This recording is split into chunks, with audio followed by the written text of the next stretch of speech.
بسم اللہ الرحمن الرحیم۔ السلام علیکم دوستو، دنیا بھر کی خبروں میں آج آپ سنیں گے، لیکن اس سے پہلے اگر ہو سکے تو لائک اور سبسکرائب کا بٹن ضرور دبا لیں۔ شکریہ۔ سعودی عرب کا دوستو اردن، مصر اور سعودی عرب میں فلسطینی عوام کو بسانے کی تجویز کی مخالفت میں بیان قابل تعریف ہے۔ سعودی عرب کا کہنا تھا کہ اگر اسرائیل فلسطینیوں کو بسانا چاہتا ہے تو جفا، حائفہ اور دیگر شہروں میں جن پر اسرائیل نے قبضہ کیا ہے وہاں ان کو بسائے۔ ہم دوستو سمجھتے ہیں کہ اگر سعودی عرب اور ایران فلسطین پر ایک موقف اختیار کریں اور باقی اسلامی دنیا بھی ان کے پیچھے ہو تو امت مسلمہ اس درینہ مسئلے کو حل کر لے گی۔ اپنی عجیب و غریب حرکات کی وجہ سے شہرت رکھنے والا امریکی صدر ٹرمپ ابتدا میں اپنی گزشتہ دور حکومت 2017 سے 2021 میں بھی اپنی فرعونیت کی وجہ سے دنیا میں انتشار کا باعث بنا رہا، اور اب امریکہ کا صدر بننے کی منزل پر پہنچنے سے پہلے اپنی خواہشات کو ایک نئے رخ پر الیکشن مہم میں ظاہر بھی کرتا رہا کہ وہ دنیا میں جنگوں کے خلاف اور امن کا داعی ہے۔ صدر ٹرمپ نے جن میں طوفان الاقصی آپریشن میں حماس کے مجاہدین کی کامیابی کو ایک نئے رنگ میں ناکام بنانے کی کوشش کر رہا ہے، دوسری طرف اسرائیلی صہیونی ریاست کی انٹیلیجنس ناکامی پر پردہ ڈالنے کی بھی کوشش کر رہا ہے۔ اسرائیلی عوام کے غم و غصے کو ٹھنڈا کرنے، انہیں بیوقوف بنانے اور کھنڈرات پر مشتمل تباہ شدہ غزہ کی پٹی کو خالی کروا کر اردن اور مصر میں منتقل کرنے کا بھی اشارہ دے رہا ہے۔ اتنی بڑی طاقت امریکہ اور عالمی اقتدار پر مسلط ٹرمپ نے مضحکہ خیز اعلان کر کے اپنی حکومت کی ناکامی کی ابتدا کر دی ہے۔ اگر امریکی صدر میں عالمی قوانین اور انسانی اخلاقی اقدار کا ذرا سا بھی احترام ہوتا تو چاہیے تو یہ تھا کہ ان فلسطینی سکولوں، ہسپتالوں، مارکیٹوں اور لوگوں کے گھروں کو مسلسل بمباری میں تباہ کرنے والے اسرائیل کو سزا دیتا، لیکن ڈھٹائی اور شیطانی صفت کی بنا پر صدر ٹرمپ نے دنیا میں ایک نئے مسئلے کو پیدا کرنے کی ابتدا کی ہے۔ چاہیے تو یہ تھا کہ فلسطینی عوام کی دلجوئی کی جاتی، اسرائیلی جارحیت پر مظلوموں سے معذرت کی جاتی، عالمی عدالت انصاف اور اقوام متحدہ کے فیصلوں پر عمل درآمد کر کے نیتن یاہو اس کی کابینہ کو جنگی جرائم پر سزا دی جاتی، قابض صہیونی ریاست سے مقبوضہ علاقوں کو خالی کروایا جاتا، اسرائیل اور اس کے حمایتی ممالک جن میں امریکہ بھی شامل ہے ان سے نقصانات کا معاوضہ وصول کرنے کا اعلان کیا جاتا تو بین الاقوامی سطح پہ صدر ٹرمپ کی تعریف بھی ہوتی۔ 1948 میں یہودیوں نے ایک سازش کے تحت فلسطینی زمینوں کو ہتھیانے کا سلسلہ شروع کیا تو اسی دن سے فلسطینی اپنے علاقے کو واپس لینے کے لیے جدوجہد کر رہے ہیں۔ امریکہ اور اسرائیل بھی یہ جانتے ہیں کہ اب حالات ایسے نہیں کہ فلسطینیوں کو فلسطین اور حماس کو غزہ سے نکال کر اردن اور مصر میں آباد کیا جا سکے۔ امریکی صدر کی اس تباہ کن سوچ کو دنیا میں کسی نے بھی پسند نہیں کیا بلکہ مذمت کی۔ دوسری طرف اسرائیلی وزیر اعظم نیتن یاہو نے بھی نیا شوشہ چھوڑا کہ سعودی عرب کے پاس رقبہ بہت زیادہ ہے اور ملک ان کا بہت وسیع ہے، فلسطینیوں کو اپنے ملک میں جگہ دے دے۔ چاہیے تو یہ تھا کہ جیسے ٹرمپ نے روسی صدر پوٹن کے ساتھ بات کر کے یوکرین کی جنگ ختم کرنے کا اشارہ دیا ہے اور سعودی عرب کے دارالخلافہ ریاض میں روسی وزیر خارجہ اور امریکی وزیر خارجہ کے درمیان ملاقات بھی ہو چکی ہے، ایسا ہی کوئی غزہ کا بھی انتظام کرتا۔ دوسری طرف ایران کے سپریم لیڈر آیت اللہ خامنائی نے امریکہ سے کسی قسم کے مذاکرات پر خبردار کیا ہے، لیکن صدر اسلامی جمہوریہ ایران ڈاکٹر مسعود کا مذاکرات کا مشروط اشارہ دے چکے ہیں، بلکہ وہ یورپی ممالک پر واضح طور پر کہہ چکے ہیں کہ ہم اس مسئلے میں مذاکرات کے لیے آمادہ ہیں، لیکن امریکہ پہلے مذاکرات کا ماحول تو پیدا کرے۔ سعودی ولی عہد محمد بن سلمان بھی ایران اور امریکہ کے درمیان ایٹمی پروگرام پر مذاکرات کے لیے سرگرم ہیں۔ اگر ایسا ہو جائے تو یہ اسرائیلی صہیونی حکومت کی بڑی سفارتی ناکامی ہوگی۔ کیونکہ نیتن یاہو ایران کی ایٹمی تنصیبات پر حملہ کرنے کے لیے مسلسل دباؤ ڈال رہا ہے، لیکن امریکہ مذاکرات کی طرف راغب نظر آتا ہے۔ اسرائیل کے شہر تل ابیب میں 3 مختلف جگہوں پر زوردار دھماکے ہوئے ہیں۔ غاصب صہیونی ریاست کی سیکیورٹی سروسز نے پورے شہر میں بسیں روک دی ہیں۔ سیکیورٹی ایجنسیوں نے بس ڈرائیوروں سے کہا ہے کہ بسوں کی چیکنگ کرے۔ سیکیورٹی ایجنسی نے احتمال ظاہر کیا ہے کہ مختلف جگہوں پر بم نصب کیے گئے ہیں، اس لیے بس سروس معطل کروا دی گئی ہے۔ اس واقعے کے بعد دوستو دیگر جگہوں پر بھی دھماکوں کا خدشہ ظاہر کیا جا رہا ہے۔ اسرائیلی حکومت کا کہنا ہے کہ نصب شدہ بم مغربی کنارے سے تل ابیب پہنچائے گئے تھے۔ ایک ہی وقت میں مختلف جگہوں پر دھماکوں کی منصوبہ بندی کی گئی تھی۔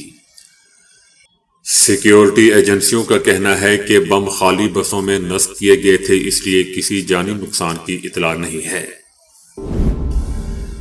امریکہ نے کہا ہے کہ صدر ٹرمپ کا غزہ کی ملکیت اور وہاں کے باشندوں لوگوں کی نقل مکانی کا منصوبہ ہی بحران کا حقیقی حل ہے۔ امریکی وزیر خارجہ نے امریکی صدر کے منصوبے پر تنقید کرنے والے ممالک کو کمال ڈھٹائی سے مخاطب کرتے ہوئے کہا کہ آپ اس کے متبادل کوئی منصوبہ لے آئیں۔ وزیر خارجہ کا کہنا تھا کہ اس مرحلے پر ٹرمپ کا منصوبہ ہی قابل قبول ہے۔ اس وزیر کا یہ بھی کہنا تھا کہ امریکی صدر کا نقطہ نظریہ یہ ہے کہ لوگوں کو اس ٹکڑے سے باہر نکالا جائے تاکہ غزہ کی بحالی کا عمل شروع کیا جا سکے۔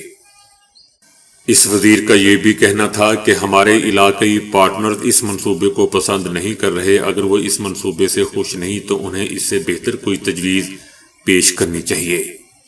ہمیں امید ہے کہ وہ ایسا کریں گے۔ امریکی خارجہ کا یہ بھی کہنا تھا کہ امریکہ دیگر ممالک کی طرح غزہ کی پٹی کی تعمیر نو میں مدد کے لیے کام کرے گا۔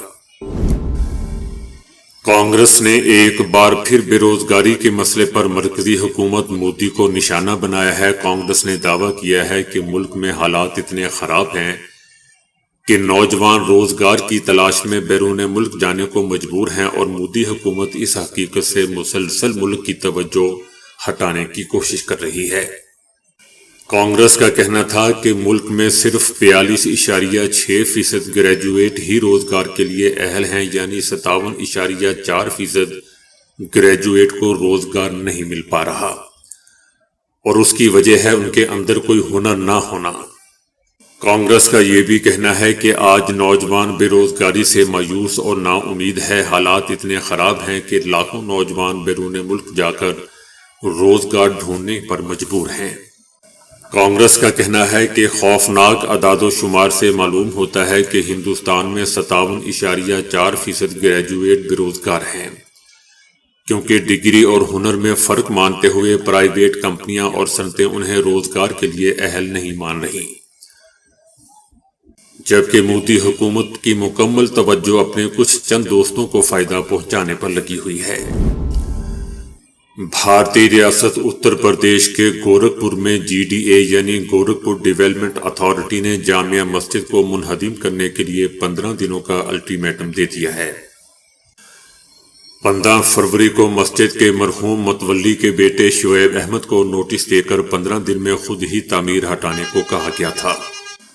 ساتھ ہی یہ بھی کہا گیا تھا کہ اگر یہ خود سے ناجائز تعمیر کو نہیں ہٹایا گیا تو GDA خود اسے منہدم کروائے گا اور اس کا خرچہ مسجد تعمیر کرنے والوں سے وصول کیا جائے گا۔ میونسپل کارپوریشن نے 25 فروری 2024 کو ایک مہم چلا کر ہٹانے کی کوشش کی تھی۔ اس کوشش کے تحت وہاں موجود 31 دکانوں اور 22 رہائشی احاطے کو ہٹایا گیا تھا۔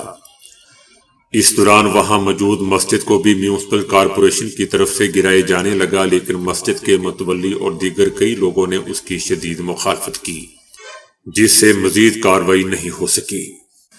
اس کے بعد اب انتظامیہ نے 15 دنوں میں خود ہی مسجد کو توڑنے کی ہدایت دی ہے۔ انتظامیہ کا کہنا ہے کہ ایسا نہیں کرنے پر GDA خود مسجد کو گرائے گا۔ بھارت کے 19 سالہ محمود اکرم نے حیران کن لسانی صلاحیتوں کا مظاہرہ کرتے ہوئے 400 زبانوں میں مہارت حاصل کر لی اور متعدد تعلیمی ڈگریاں بھی حاصل کر رہے ہیں۔ محمود اکرم کی زبانوں سے محبت بچپن میں ہی شروع ہو چکی تھی، جہاں ان کے والد جو کہ ایک ماہر لسانیات ہیں، انہوں نے ان کی تربیت کی۔ 8 سال کی عمر میں محمود اکرم نے دنیا کے کم عمر ترین ملٹی لینگویج ٹائپسٹ ہونے کا عالمی ریکارڈ بھی بنا ڈالا۔ 12 سال کی عمر میں انہوں نے جرمن ماہرین کو اپنی 400 زبانوں میں مہارت سے حیران کر دیا اور ایک اور عالمی ریکارڈ اپنے نام کر لیا۔ 14 سال کی عمر میں انہوں نے یوٹیوب کے ذریعے زبانیں سکھانا شروع کیا اور 2024 تک وہ میانمار، کمبوڈیا، تھائی لینڈ اور انڈونیشیا میں ورکشاپس بھی کر چکے تھے۔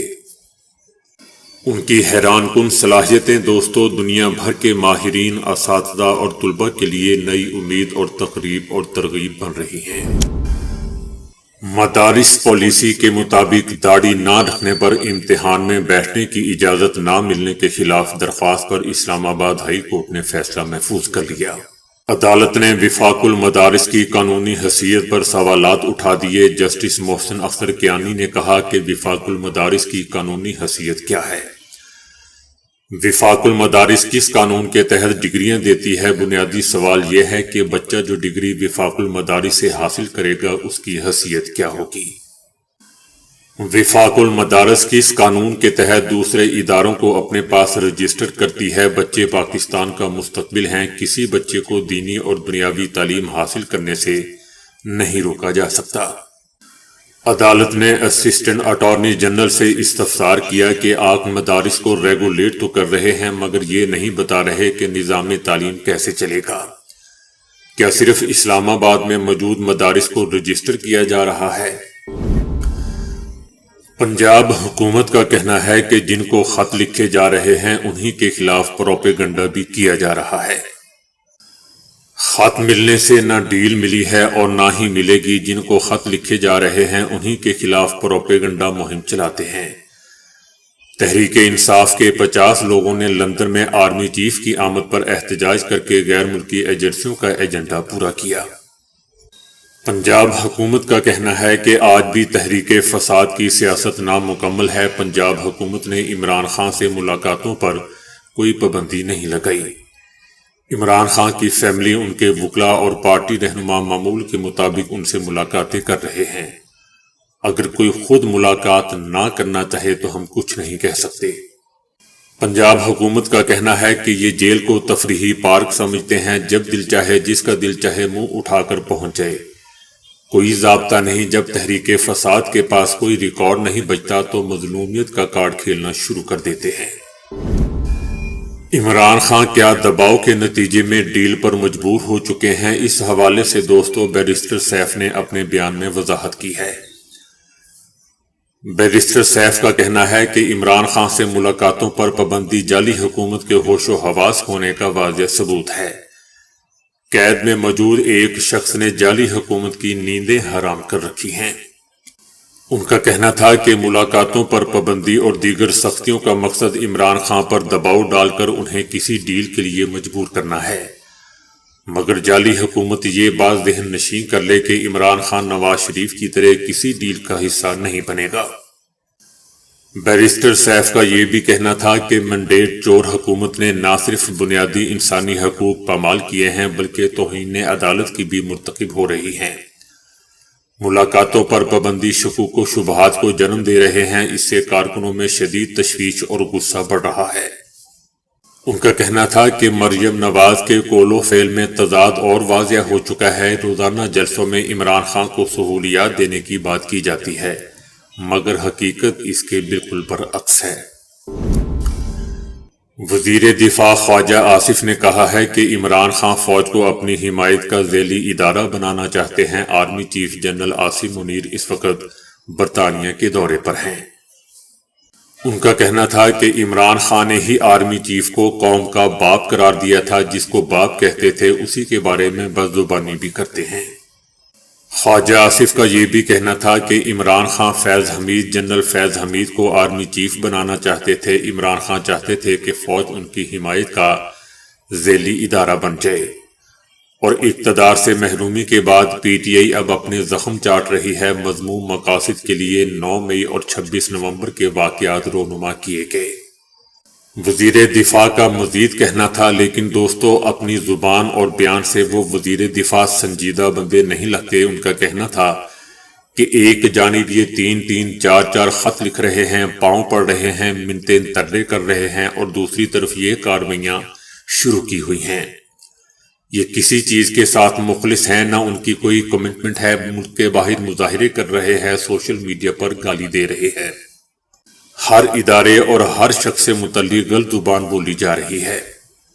ان کا کہنا تھا کہ معیشت مستحکم ہو رہی ہے، حکومت کامیابی کے ساتھ اپنا سفر جاری رکھے ہوئے ہے، اسی طرح سیاسی حالات بھی سب کے سامنے ہیں۔ ان کا مکروہ چہرہ سامنے آ رہا ہے۔ ان چیزوں سے کبھی اقتدار واپس نہیں ملنا۔ اقتدار کا مالک اللہ کی ذات ہے اور اس کے بعد اس کی مخلوق۔ خواجہ آصف کا کہنا تھا کہ فوج اس وقت بے مثال قربانیاں دے رہی ہے، تاریخ میں ایسی حب الوطنی کی مثال نہیں ملتی، جبکہ یہ لوگ اس وقت دوسرے ممالک میں بیٹھ کر بدترین پروپیگنڈا پاکستان کے خلاف کر رہے ہیں۔ ان کا کہنا تھا کہ اس سے زیادہ وطن کی توہین اور کوئی نہیں ہو سکتی۔ یہ ساری سیاست ایک ذات کے گرد گھوم رہی ہے۔ خواجہ آصف کا کہنا تھا کہ وقت گزر جائے گا، چیزیں بہتر ہو رہی ہیں، چند مہینے یا سال میں سب اچھا ہو جائے گا اور ان کی ملک کے ساتھ انتشار کی سیاست ہمیشہ کے لیے دفن ہو جائے گی۔ تو دوستو ابھی کے لیے اتنا ہی۔ ویڈیو کو لائک اور شیئر کرنے کا بہت بہت شکریہ۔